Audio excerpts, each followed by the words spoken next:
Praise the Lord, Lord to God. Isang mapagpalang umaga po sa lahat ng aming mga viewers at mga subscribers. Lord. At gayon din sa aming mga kapatid. Happy Lord's Day po sa bawat isa sa atin. At sa pagkakataong ito sa mensahe po ng ating Panginoon sa ating pagsamba ay ating pong bubulayin ang salita ng Diyos.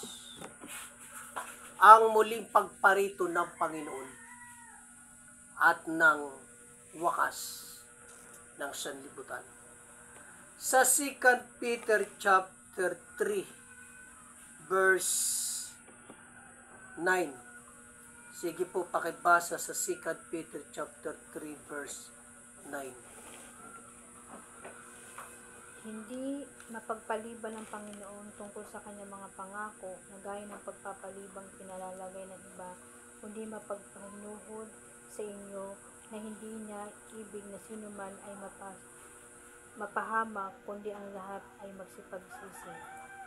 Praise the Lord. To God be the glory. Sinasabi na salita ng Diyos na ang Panginoon ay hindi mapagpapaliban sa kanyang mga pangako. Amen. Na gaya ng iba. Ang tao pag nangangako, lumalagpas yan, hindi natutupad ng tao. Karamihan. Pero ang Diyos, pag nangako, si Kristo nangako. Ano ang ipinangako ni Kristo? Sabi niya sa John 14 verse 1 hanggang 3. Yan ang pangunahing ipinangako ni Kristo nang siya umakyat sa langit.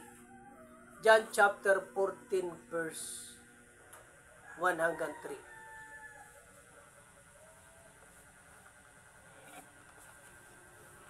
Huwag magulumihanan ang inyong puso, magsisampalataya kayo sa Diyos, magsisampalataya naman kayo sa akin. Sa bahay ng aking Ama ay maraming tahanan. Kung di gayon ang sinabi ko sana sa inyo, sapagkat ako'y paroroon upang paghanda ko kayo ng dakong kalalagyan.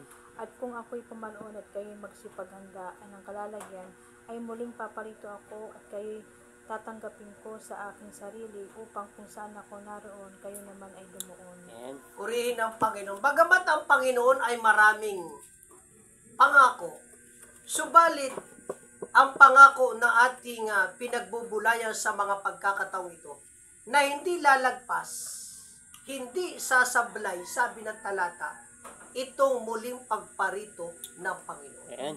Sabi ng Panginoon, I will go to my Father in heaven, and I will prepare a place for you. At kung ako'y naroon na, sabi ng Panginoon, ay muling paririto ako. Amen. Praise the Lord. Kaya ang salita ng Diyos napakatibay. Matibay pa ito sa langit at sa sangkalupaan. Sabi niya, langit at lupa ay lilipas, datapwat ang aking mga salita ay hindi lilipas. Kaya pag sinabi ng Panginoon, pupunta ako sa Ama, at siya nga ay naroon na sa Ama. Nasa langit, nakaupo sa kanan ng Ama. Pag sinabi niya, babalik ako, muling babalikan ko kayo, gagawin at gagawin yan ng ating Panginoon. Purihin ang Panginoon. Dahil sabi, hindi mapagpaliban ang Panginoon tungkol sa kanyang mga pangako. At alam nyo, bago ang Panginoon umakyat sa langit, mga kapatid, sa lahat ng aming mga viewers dito sa ating YouTube channel, nagbigay ang Panginoon ng mga palatandaan. Kung ano ang palatandaan na kanyang sinabi bago siya dumating at magwakas ang sanlibutan, at iyan ngayon ay nangyari na sa ating panahon. Naganap at patuloy na nagaganap. Sabi sa aklat ng Mateo, basahin natin itong mga palatandaan sa Mateo 24 talatang 3 hanggang sumusunod na talata. Puro palatandaan yan. na muling pagbabalik ni Kristo at ng wakas. The end of the world. Sige, makibasa sa Matthew 24, talatang. At samantalang siya'y nakaupo sa bundok ng mga olibo, ay nagsilapit sa kanya ang bukod ang mga alagad na nagsisipagsabi, sabihin mo sa amin, kailan mangyayari ang mga bagay na ito, at ano ang magiging tanda ng inyong pagparito at ng katapusan ng sanlibutan. At sumagot si Jesus at sinabi sa kanila, mag-ingat kayo na huwag kayong maligaw ng ninuman, sapagkat marami ang magsisiparito na aking pangalan, nang magsasabi, ako ang Kristo, at ililigaw ang marami. Sige pa, sunod pa po. At makakarinig kayo ng mga digmaan, ng mga alingaw ng mga digmaan. Ingatan ninyo na huwag kayong magulumihanan, sapagkat kinakailangan ito'y mangyari, datapat hindi pa ito ang wakas. Sapagkat magsisitindig ang bansa laban sa bansa, ang kaharian laban sa kaharian, at pagkakagutom at lindol sa iba't ibang dako. Praise the Lord. Iyan ang sinabi ng Panginoon sa mga apostol, sa 12 apostol bago siya umakyat sa langit. Kasi ang mga apostol, nung kasama nila ang Panginoon sa bundok ng Olibo, palihim na sila'y lumapit sa Panginoon. Panginoon, ano po ang palatandaan ng iyong muling pagbabalik at ng katapusan ng sanlibutan? Yan ang tinanong ng 12 mga apostol sa Panginoon. Sabi ng Panginoon, mag-ingat kayo. Nagbigay siya ng babala. Mag-ingat kayo. Ang binibigyan ng babala dyan, ang mga apostol. Babala sa kanila noon sa mga apostol, at babala din yan sa ating panahon ng apostol, ng good man of the house. Dahil ang aral ni Kristo, ang aral ng mga apostol, ay aral ng apostol sa end time, ang good man of the house. Ano ang babala ng Panginoon? Mag-ingat kayo. Bakit? Dahil lilitaw ang mga bulaang propeta. O diba, ang dami ng mga bulaang propeta ngayon. Yung iba, nagpapakilalang sila propeta ng Diyos. Sila ang Kristo. Sila na ang Diyos. O diba? Kaya sabi ng Panginoon, mag-ingat kayo sapagkat lilitaw ang maraming bulaang propeta at bulaang Kristo. Sabi, pag may nagsabi, naroon ang Kristo. No, talata yun. Mabasa ng talata. Naroon ang Kristo sa Davao. Andun sa Mindanao. Andun sa Africa. Andun sa Europa. May talata yun. Pakibasa nga ng talata. Sabi, huwag kayong pumunta. Ang mga karugtong lang na talata yun. Sinasabi dyan. Pakibasa po. Ano nga yun? 24?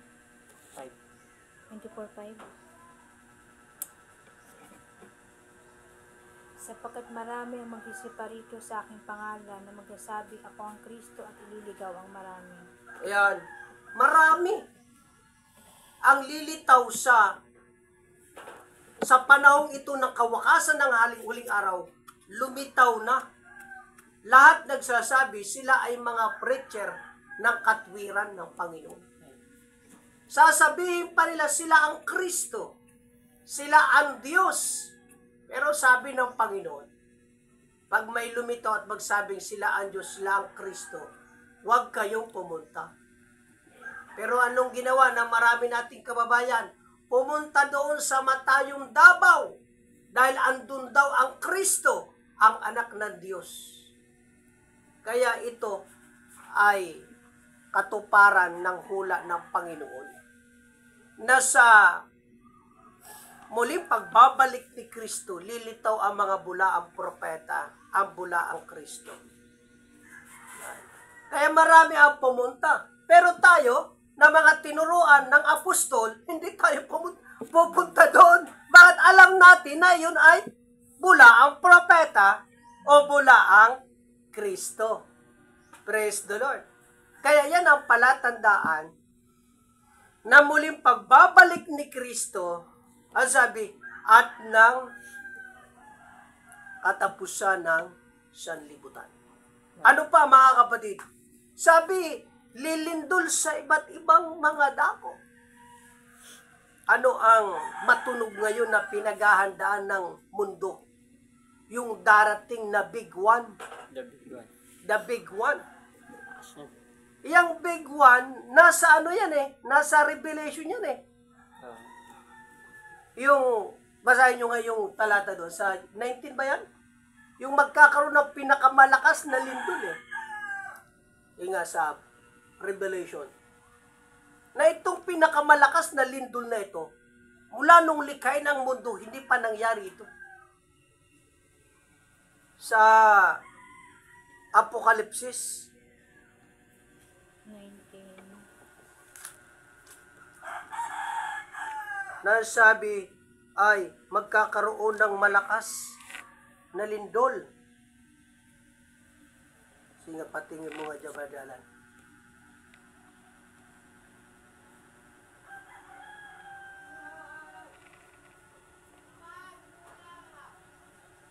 Nabuhat ng lalangin itong mundo na ating ginagalawan ay hindi pa naganap, mga kapatid.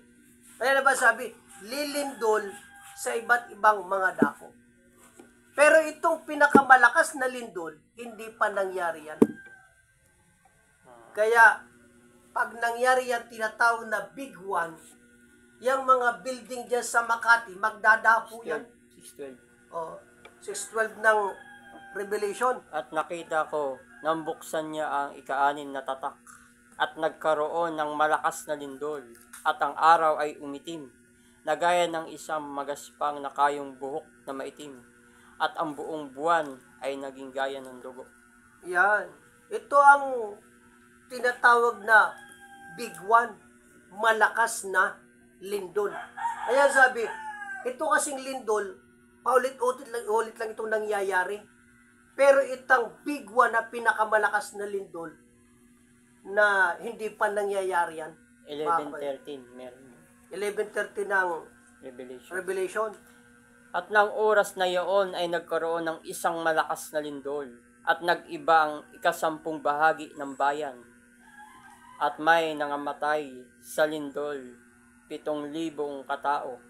At ang iba ay nangatatakot at nagbigay ng kaluwalhatian sa Diyos sa langit. Praise the Lord. Kaya yan ang sinasabi na magkakaroon ng lindol na malalakas. Hallelujah.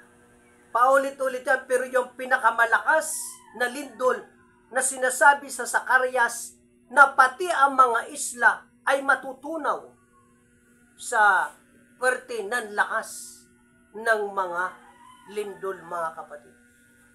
Pero yan, paulit-ulit nagaganap ang mga lindol.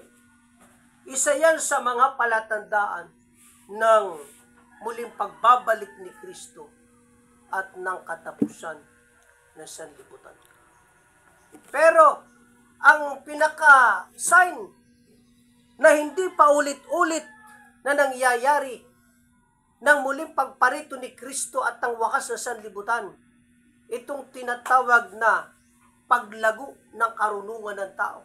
Hindi yan paulit-ulit. Minsan lang yan. Sabi sa Daniel 12, talatang 4. Daniel 12, talatang 4. Ang paglago ng karunungan ng tao, ng kaalaman ng tao, tanda yan na muling pagbabalik ni Kristo at ng katapusan ng sanlibutan. Daniel chapter 12 verse 4.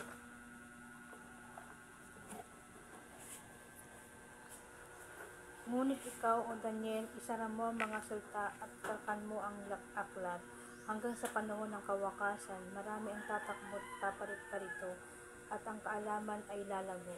Yan. Yan ang sabi ng Panginoon kay Daniel. Sabi ng Panginoon kay Daniel, ngunit ikaw, O Daniel, isara mo ang salita. Tatakan mo ang aklat. Hanggang sa panahon ng kawakasan, marami ang tatakbo ng paruot parito. Ang kaalaman ay lalago. Nangyari na yan sa ating panahon eh. Nang salitain ng propeta Daniel yan, sa Old Testament pa yan eh. Mga kapatid, ilang taon na mula sa panahon ni Kristo hanggang sa ating panahon. Mahigit ng 2,000 taon hanggang sa panahon pa ni Daniel. Mahigit na 1,000 taon yan, mga kapatid. Pero, yan ay nangyari, naganap sa ating panahon. Kaya ito na ang panahon. Nakita na natin ang panahon, ang tanda ng muling pagbabalik ni Kristo at ng wakas ng sanlibutan. Napakalago ng karunungan ng tao. Nagkaroon ng vertical travel, paruot parito. Diba? 1969, nang sila Armstrong ay mag-imbento ng mga Apollo, mula sa Apollo 1, 2, 3, 4 hanggang 10. Bumagsak, hindi nakaakyat sa buwan ang kalang mga naimbento na Apollo. Subalit, yung pang-11, Apollo 11, yun ang nakaakyat sa buwan. Ano yan? Dahil sa karunungan na ibinigay sa kanila ng Diyos. Kaya yung sabi ng Panginoon lalago ang karunungan ng tao. Ang kaalaman ng tao, lalago. Nangyari, natupad, naganap sa ating panahon. Ano ang sabi ng Panginoon? Pag nakita ninyo ang lahat ng mga bagay na ito, malapit na. 24:33 ng Mateo. Mateo 24, talatang 33. Praise the Lord. To God be the glory. Gayon din naman kayo, sapagkat nakakita ninyo ang lahat ng mga bagay nito, ay talatasin ninyo na siya'y malapit na nasa pintuan na. Kaya sabi ng Panginoon, pag nakita ninyo ang mga bagay na ito, ano yun? Yung mga palatandaan na kanyang sinabi bago siya umakyat sa langit. Gaano raw kalapit ang pagdating ni Kristo? Sabi, ako ay nasa mga pintuan na nga. Gano'ng kalapit ang pagdating ni Kristo at ng wakas ng sanlibutan. Praise the Lord. May wakas ang lahat ng mga bagay. Kaya di ba may awit? May wakas ang lahat na ito. May wakas ang lahat sa mundo. Kaya anuman ang tagumpay na tahakin ng tao dito sa mundo, lilipas yan. Kaya ang mundo, abalang-abala sila sa mga bagay na lumilipas. Na pagdating sa panahon ng kagipitan, alam ba, pag nagkaroon ng malaking digmaan buong mundo, walang mayaman, walang mahirap. Walang magawa ang kayamanan mo dyan. Isipin mo yung Iran. Sila ay merong gawaan ng nuclear bomb. Gaano ang lalim? Halos 300 feet ang lalim. Pero kaya bang pasabugin ng Amerika yun?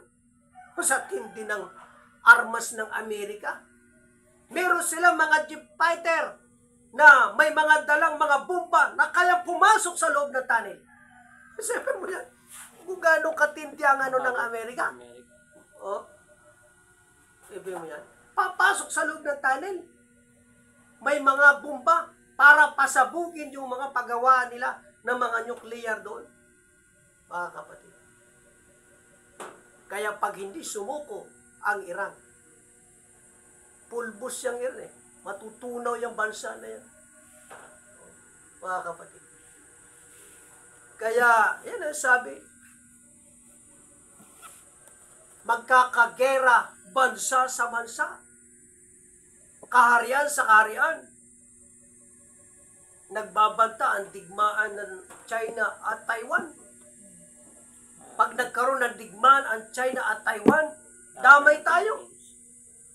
Kaya yung mga residente sa Cagayan, pinaghahanda na sila dahil baka yung pagbomba ng China lumagpas, umabot doon sa kanila. Sipin mo yun, mga kapatid. Kaya talagang kasi mong gira sa Ukraine hindi pa tapos. Gira na naman sa Israel versus Iran. At ang Amerika, tamo, mga ilang araw lang, mababalitaan natin, pulbos na yung Iran. Mga kapatid. Kaya na sabi ng Panginoon, gigira, lilindol, bansa sa bansa, kaharian, laban sa kaharian. Pag nakita ninyo ang lahat ng mga bagay na ito, ako'y malapit na, sabi ng Panginoon, nasa mga pintuan na nga, mga kapatid.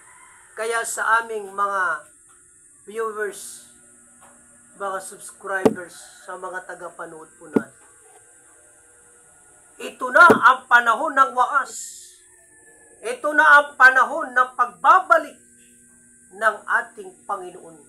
Ano pa ang ating gagawin sa ating mga buhay? Ano pa ang ating pagkakaabalahan? Di ba? Kung ang isip mo ngayon, magpayaman, naku, huli na. Yan. Magpayaman, huli na. Mga kapatid at mga viewers at mga subscribers. Praise the Lord. To God be the glory. Ito ang isa sa palatandaan na muling pagparito ni Kristo. At ang hindi pa ulit-ulit ay ang paglago na karunungan ng tao. Yang Amerika, super advanced ang knowledge niyan. No? Super advanced yan kahit sa mga panggera. Mga kapatid, yang Israel, kaya mga partner yan, Israel, Amerika, mga partner yan eh. Mga nagkakaisang bansa yan. Mga kapatid, purihin ang Panginoon. To God be the glory. Tayo, dapat makasabay tayo sa panahon, sa paglago ng karunungan ng tao. Salamat sa Diyos. Sa atin, ang Diyos, may matalinong tagapagturo ang Panginoon. Ang good man of the house, ang mahal na Apostol Arsenio Periol. Siya ang matalinong tagapagturo sa atin. Tinuruan tayo ng mga aral na ito, mga kapatid. Praise the Lord. Kaya sabi sa Colosas 1:28, tinuturuan tayo ng good man of the house sa buong karunungan upang maalaman natin ang mga hiwaga, ang mga panahon, ang mga tanda ng muling pagbabalik ng Panginoon. Maraming mga relihiyon, naniniwala sila na ang Panginoon ay muling babalik, muling paririto. Hanggang doon lang sila, mga kapatid. Tayo, mga kapatid, nakita natin na itong paglago na karunungan ng tao, ito na ang panahon ng wakas. Ito na ang pagbabalik ng ating Panginoon. Ano pa ang palatandaan na muling pagbabalik ni Kristo at ng wakas na sanlibutan? Ang Israel ay natayo na bilang bansa na i-declare ng United Nations ng year 1948. Na sabi sa talinghaga, pag nakita ninyo ito, na sumisibol ang puno ng igos, na talaga Mateo 24, yung talinghaga sa puno ng igos. Pag nakita ninyo ito, na sumisibol na ang puno ng igos, malapit na ang tagaraw. Yan. Natayo na ang Israel, di ba? Isang makapangyarihang bansa. Lumalaban, hindi basta-basta nadidihado sa gera. Ang isa pa sa palatandaan, tatak ng end time at ng wakas na sanlibutan, pag nadihado ang Israel. Pag nawasak ang Israel, nadihado ang Israel, bababa ang Panginoon para ipagtanggol ang Israel. Di ba Daniel? Sa Daniel, basahin nyo. 12, 7, 9. Yan. Sunod-sunod na talata. Daniel, ano po? Daniel 12, 7 hanggang 9. Kaya darating ang panahon ang Israel matatalo sa gera. At ang aking napakinggan, ang lalaking nakapanamit ng kayong ito, na nasa ibabaw ng tubig ng ilog, ng kanyang itaas ang kanyang kanan at kanyang kaliwang kamay sa langit, at sumumpa sa pamagitan na nabubuhay magpakailanman, na magiging sa isang panahon, mga panahon at kalahati ng isang panahon, at pagkakanilang natapos na magpuputol-putol ang kapangyarihan ng banal na bayan, ang lahat ng bagay nito ay matatapos.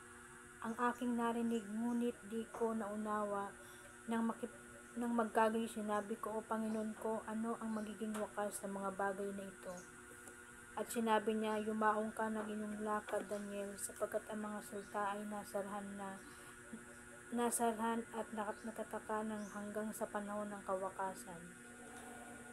Di ba sabi, pagputol-putulin ang banal na bayan, ang Israel yan, ang Israel, banal na bayan yan. Kahit sila sinasabing masama ang Israel, pero banal na bayan yan ng Diyos. Sabi, pagputol-putulin ang banal na bayan. Pag ang banal na bayan ng Israel ay pinagputol-putol na parang chinap-chap, pinagputol-putol, ibig sabihin, wawasakin ang Israel. Matatalo sila sa mga digmaan. May panahon na matatalo sila. Di ba sabi, pag nangyari ang mga ito, ano sabi doon? Lahat ng ito ay matatapos. O, sabi mo yan. Kaya, yan ang mark in the end time. Pinakatatak ng kawakasan ng huling araw. Yung pagtayo ng Israel, natayo bilang bansa, at yung pagkawasak ng Israel. Oh. Wawasak. Ngayon, ang dami ng wasak sa Israel. Yung kanilang airport ngayon, wasak. Oh. Pero hindi pag-gaano talagang wasak ang Israel. Kaya sabi, pagpuputol-putulin ang banal na bayan. At anong talata yun? Daniel 12? 7. Tama, liwanagin natin talata. At aking napakinggan ang lalaking nakapanamit ng kayong lino na nasa ibabaw ng tubig ng ilog, ng kanyang itaas ang kanyang kanan at kanyang kaliwang kamay sa langit, at sumumpa sa pamagitan ng nabubuhay magpakailanman na maging sa isang panahon, mga panahon at kalahati ng isang panahon, at kanilang natapos at napagputol-putol ang kapangyarihan ng banal na bayan, ang lahat ng bagay nito ay matatapos. Oh. Kaya binanggit dito yung mga panahon, yung fourth watch. Ano yan ang fourth watch, mga panahon, time and season eh. Binanggit dito. At sa fourth watch na ito, sa end time na ito, sabi, pag pinagputol-putol na ang banal na bayan, lahat ng ito ay matatapos. Yan.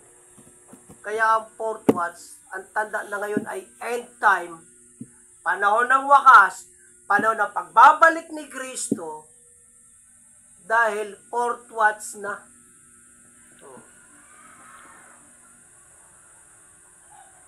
Pagputol-putulin ang banal na bayan.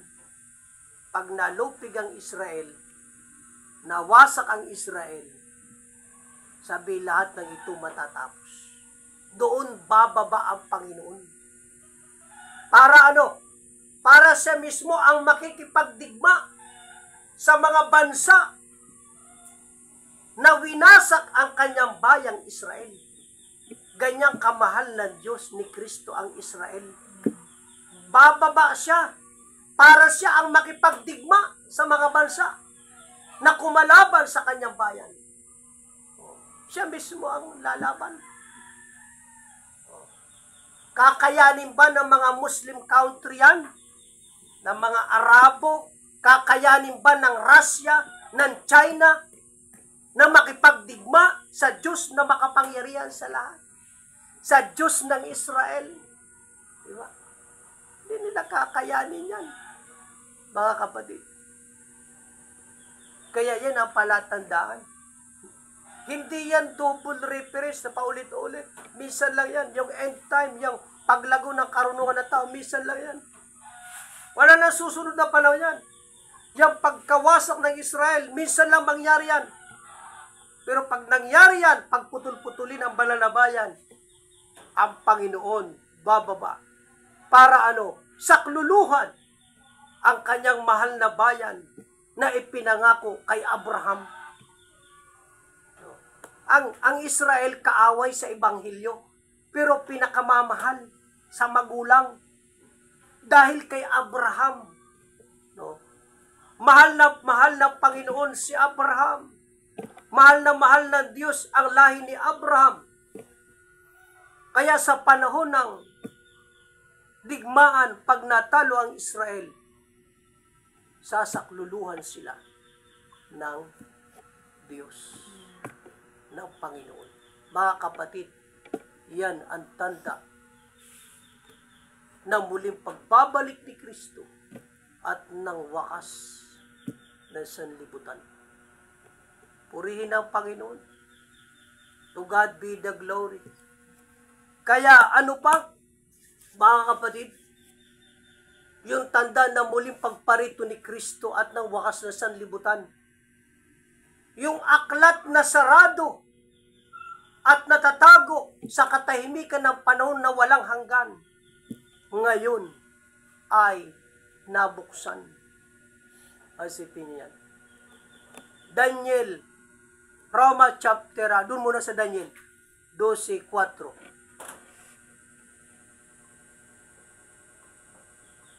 Daniel 12:4. Ngunit ikaw, O Daniel, isara mo ang mga salta at tatakan mo ang aklat hanggang sa panahon ng kawakasan. Marami ang tatakbo at parito at ang kaalaman ay lalago. Sa verse 7, sabi, at aking narinig, ngunit di ko naunawa na magkagayon sinabi ko, O Panginoon ko, ano ang magiging wakas ng mga bagay na ito? At sinabi niya, yumaw ka na yung lakad, Daniel, sapagkat ang mga salita ay nasarhan at natatakan hanggang sa panahon ng kawakasan. Yung ipinahayag ng Diyos kay Daniel ay tumutukoy sa panahon ng wakas. Pero sabi ni Daniel, Panginoon, hindi ko maunawaan ito. Ano ang ibig sabihin nito? Sabi niya, ano ang magiging wakas ng mga bagay na ito? Diba? Sabi ni Daniel. Pero sabi ng Panginoon kay Daniel, isara mo ang salita at tatakan. Silyado, sarado. Diba? Silyado, sarado. Dikandado. Yan. Pero itong sarado na aklat, hanggang kailan ito sarado? Sabi, hanggang sa panahon ng kawakasan. Ibig sabihin, sa panahon ng wakas, doon bubuksan. Kaya itong end time mystery revealed from the Apostle Arsenio Teperion, sarado ito sa panahon ng mga propeta. Sa panahon ng Old Testament, hindi alam ito ng mga propeta. Sila Daniel, hindi nila alam ito. Si Moises, propeta Moises, hindi alam ito. Sila propeta Jeremias. Maging ang 12 mga apostol, hindi alam ito. Yung end time mystery revealed, hindi nila alam ito. Ngayon, nagtanong po ba ang mga 12 apostol patungkol sa panahon ng wakas? Nagtanong sila. Gusto nilang i-discover. Gusto nilang malaman kung kailan talaga Panginoon ang wakas. Kailan talaga Panginoon matatayo ang bansang Israel. at kailan magwawakas ang mundo? Nagtanong sila. Pero ano sabi ng Panginoon? Tuloy lang kayo sa inyong misyon. Huwag nyo nang alamin. Gawa chapter 6 verse 7. Naunawaan nyo ang ating pag-uusapan. Pagbubulan yun. Praise the Lord. Sige, Gawa chapter 1 verse 6 hanggang 7.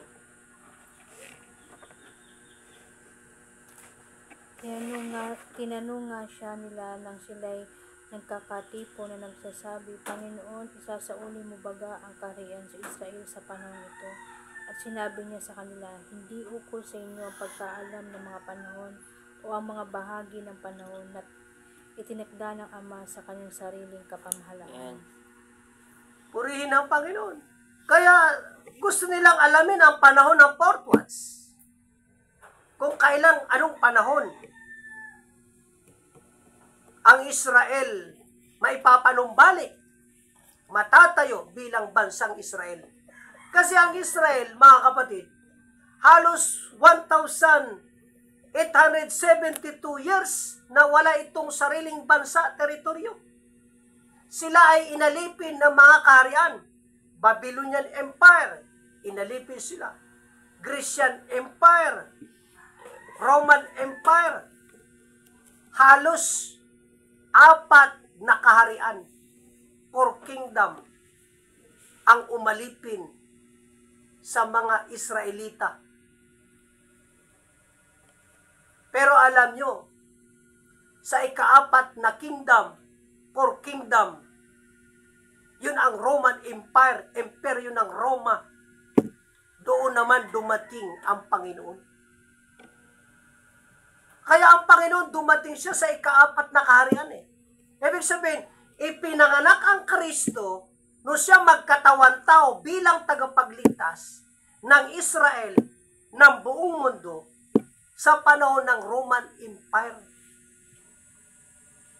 Yung ika-4 na kaharian.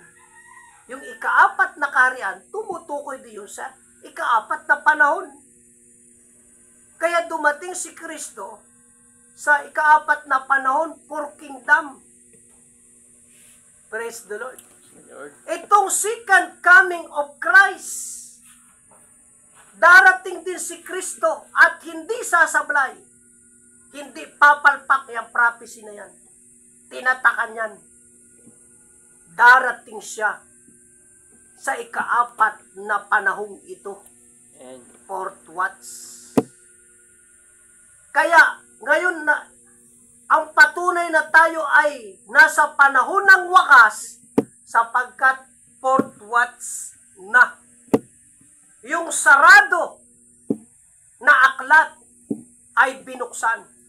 Yung hiwaga na itinago sa mga propeta, yung hiwaga na inilihim sa 12 mga apostol, ay ipinahayag sa banal na apostol, sa good man of the house. He is the apostle and the prophet and the end time, prepared for the holy people of the Lord, para i-present ang iglesyang banal sa pagparito ng Panginoon. Praise the Lord. To God be the glory. Mapalad tayo. Amen.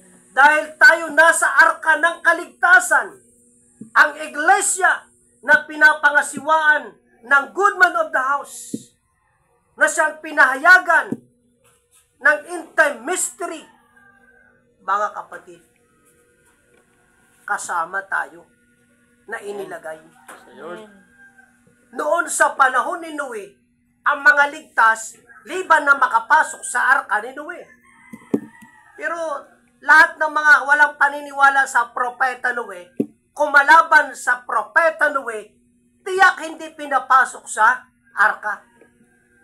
Ngayon, ang mga kumakalaban sa mahal na apostol Arsenio Periol, mga nanguusig sa apostol, tiyak hindi makakapasok sa iglesia. Hindi ilalagay sa iglesia ng Panginoon. Bakit? Kalaban nga eh. Eh ang iglesia, ito ang dako ng mga ligtas. Ito ang dako ng mga taong handa sa muling pagparito ng Panginoon. Dahil the warning of the good man of the house for the church, the holy people of the Lord, sabi, magpuyat kayo. Ayun ang sabi ng mahal na apostol, para kayong maging handa sa muling pagdating ng Panginoon. Don't forget the warning of the good man of the house. Ano ang mandato ni Kristo sa good man of the house? Sabi, magpuyat kayo. Magpuyat kayo. Nang ibig sabihin, magpuyat, maghanda. Fourth watch na. Yung sarado, bukas na. No. Kanino binuksan? Sa good man of the house. Ibig sabihin na binuksan, ipinahayag, ipinaunawa.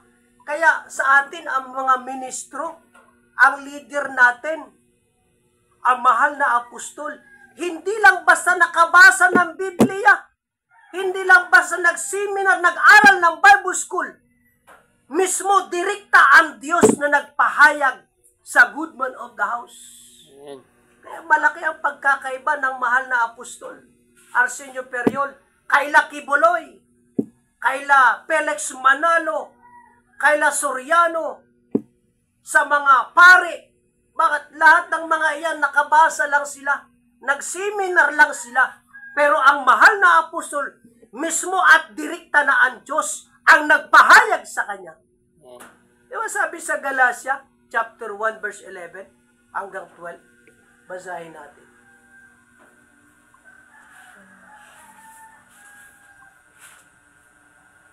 Praise the Lord. To God be the glory. Chapter 1, verse 11 hanggang 12.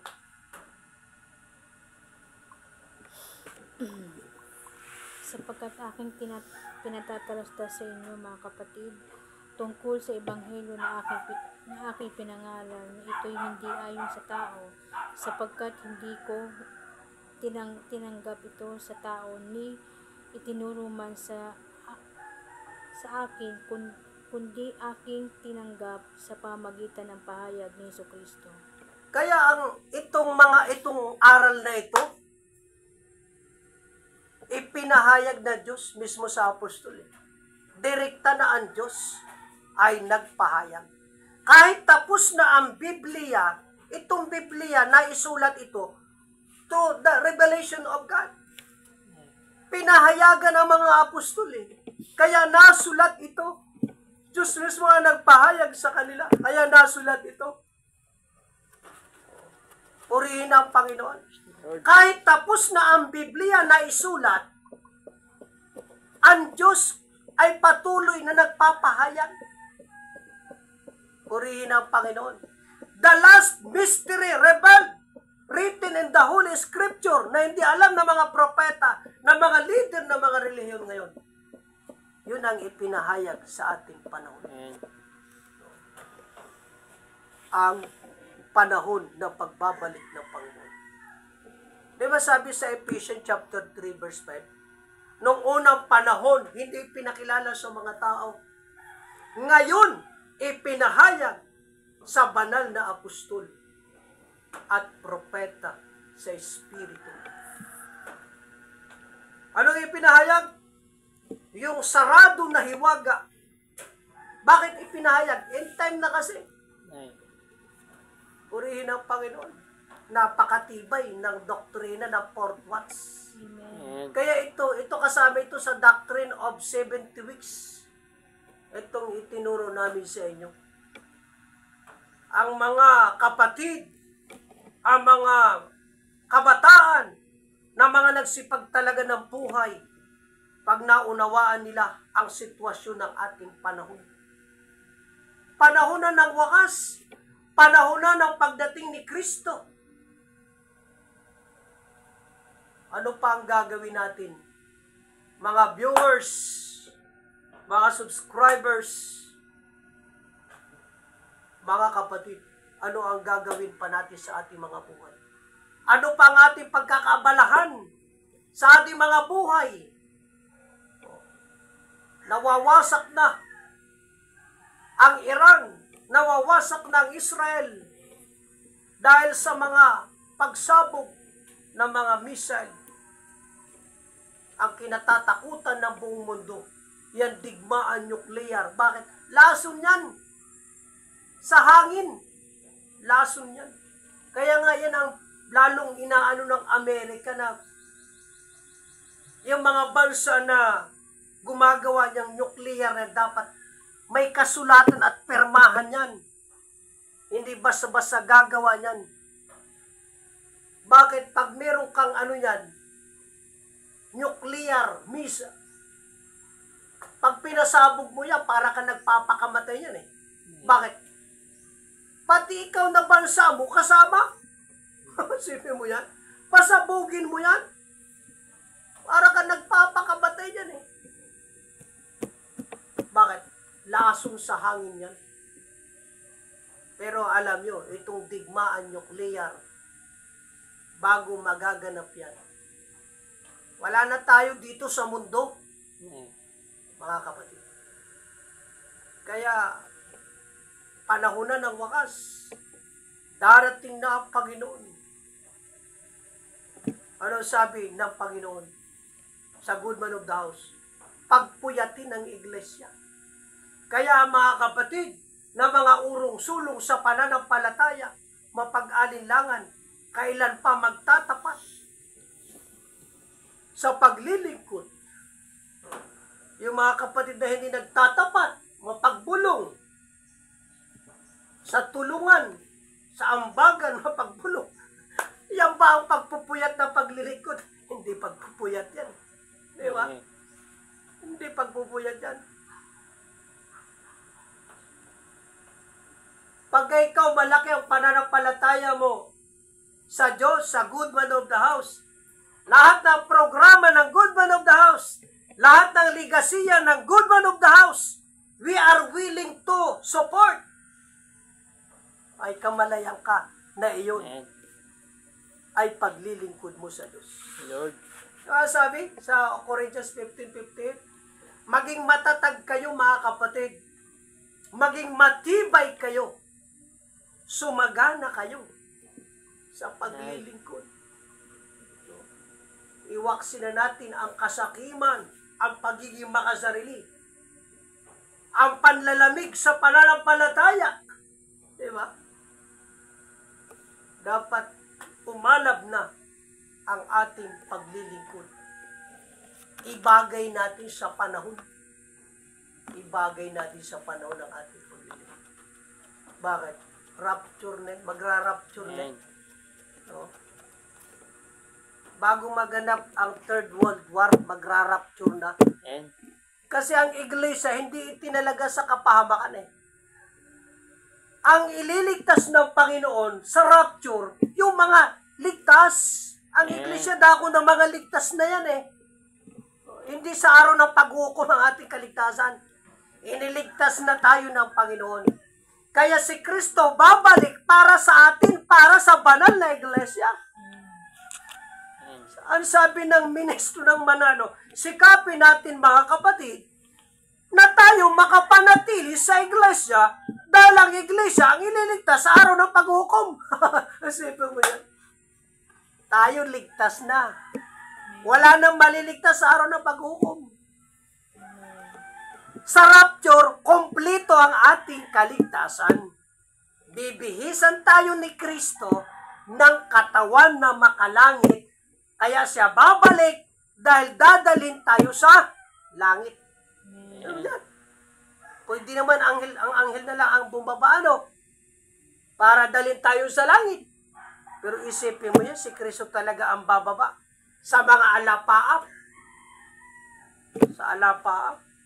Para kunin tayo. Ganyan ka, mahal tayo ng Panginoon. Praise the Lord. To God be the glory. Mga kapatid, ang ikatlong tanda na muling pagparito ni Kristo at ng wakas na sanlibutan. Yung sarado na hiwaga itinago sa katahimikan ng panahon na walang hanggan. Roma 16, verse 25 to 26, pakibasa nga. Binuksan na. Roma 16. Verse 25 to 26. At ngayon sa Kanya na makapangyarihan na nasa inyong makapagpapatibay ayon sa aking ebanghelyo at sa pangangaral ni Jesucristo, ayon sa pahayag ng hiwaga ng natatago sa katahimikan ng panahong walang hanggan. Datapwat nahayag na ngayon at sa pamagitan ng mga kasulatan ng mga propeta, ayon sa pinag-utos ng Diyos na walang hanggan, ay pinakilala sa lahat ng mga bansa upang magsitalima sa pananampalataya. Yan. Nahayag na ngayon. Ano raw? Para ipakilala sa lahat ng mga bansa. Kaya ang doktrina ng fourth watch ng good man of the house, ipinapakilala sa mga bansa. Amen. At tayo ngayon, ang bilis ng pagdami. Maraming natatayo na mga lokal sa mga bansa. Sa Africa, mga negro kasama nangangaral sa palengke ng Africa. Malayong bansa na yan. Mga kapatid. Sabi, ipapahayag sa lahat ng mga bansa.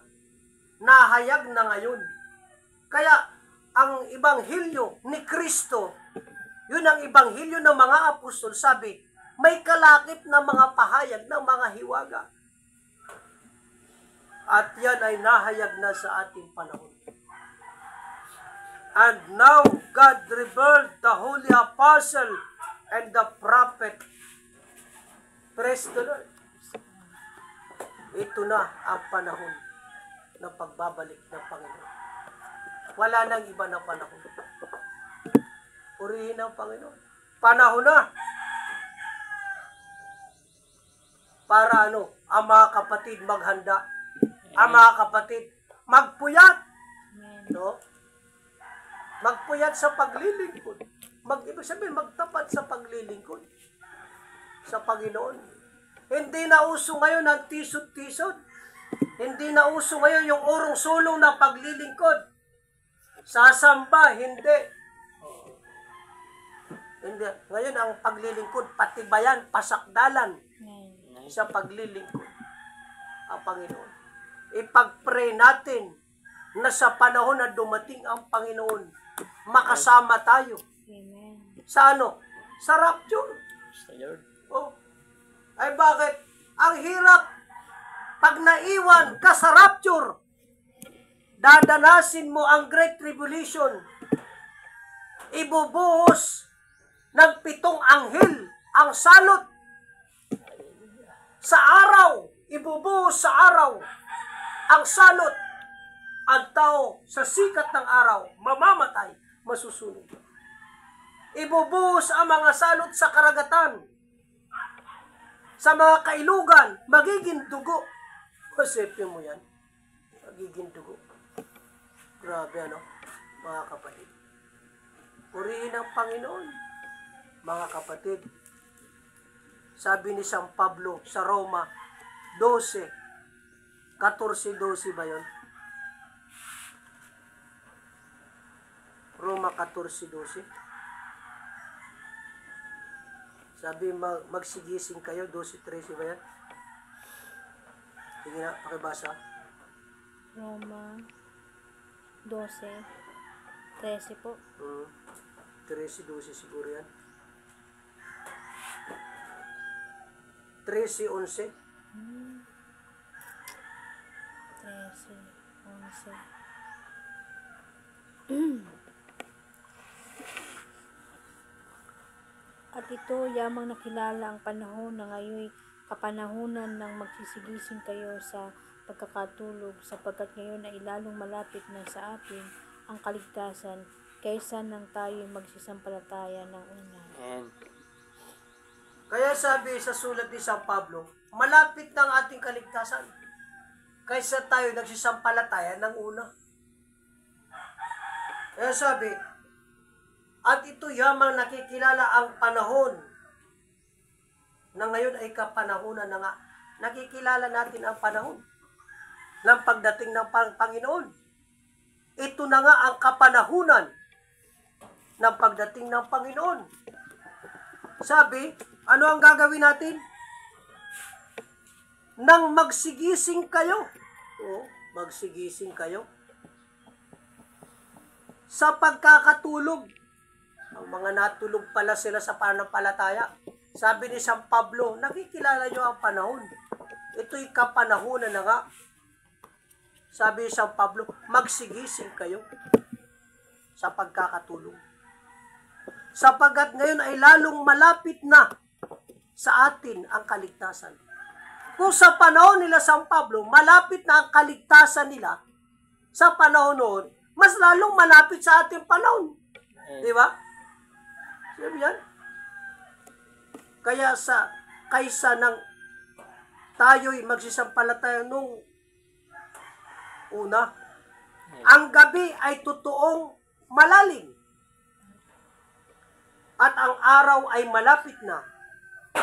Iwaksi nga natin ang mga gawa ng kadiliman. Ano raw ang ating gagawin? Ibasura, itapon ang gawa ng kadiliman. At ating isakbat ang mga sandata ng kaliwanagan. Amen. Isakbat natin ang sandata ng kaliwanagan. Ang pananampalataya, ang pag-ibig sa Diyos. Ano pang isakbat natin? Ang pagsunod sa mga sugo ng Diyos. Ano pang ating isakbat? Ang katapatan sa paglilingkod sa Diyos. Ang pag-ibig sa iglesia. Ang pagmamalasakit sa iglesia. Awat ang ating damdamin, palalakihin ko ito. Itatayo ko ito. Di ba sabi ng apostol? Palalakihin ko ang iglesia. Ano sabi ng apostol? Natapos ng apostol ang kanyang misyon. Lumaki ang iglesia, mga kapatid. Praise the Lord. Magsilakad tayong mahinhin, gaya ng araw. Huwag sa katakawan. Yan palang kagaspangan. Gawa din ng kadiliman yan. Kagaspangan. Ano pa? Yung katakawan. Yung katakawan. Matakaw sa pera. Matakaw sa pagkain. Di ba? Kahit bawal, kinakain. No. Ano yan? Katakawan. Katakawan. Sa laman. Kahit may asawa na, nangangalo niya, nakikapit. Ano yan? Katakawan sa laman. Ano pa? Katakawan at paglalasing. Paglalasing. Katakawan sa alak. Magawa ng kadiliman yan. Ano ang mga relihiyon ngayon? Matakaw sa alak. Grabe sa pakikiapit. Pero sasabihin nila, kami ang tunay na iglesia. Itinayo ni Kristo. Kasi yan. Pero ang buhay nila, lulong sa gawa ng kadiliman. Makikipagdebate pa yan. Sige yan. Huwag sa mga pagkakaalit at pagkakainggitan. Sige yan. Kalibugan at sa kahalayan. Huwag sa mga pagkakaalit at sa pagkakainggitan. Kundi bagkus isakbat ninyo ang Panginoong Hesukristo at huwag nating paglaanan ang laman upang masunod ang mga kahalayan. Yan, mga kapatid. Iwaksi ang gawa ng kadiliman. Datapwat ang mahina sa pananampalataya ay tanggapin ninyo, hindi upang pagtalunan ang kanilang pag-aalinlangan. May tao na may pananampalataya na makakain ang lahat ng mga bagay, ngunit ang mahina, kumakain ng mga gulay. Praise the Lord. Kaya doon sa akin, halos di ko pa binibitawan yung mga mabigat na salita. Halos gulay-gulay pa lang na pagkain. Ang bulalo na may buto-buto, parang hindi ba? Sabi mo yan. Oh. Purihin ang Panginoon. Sa Lord. Pero dapat talaga sabi nga, kailan pa kayo lalago mga kapatid sa pananampalataya? Kailan pa kayo magmamature? Ay magrarapture na.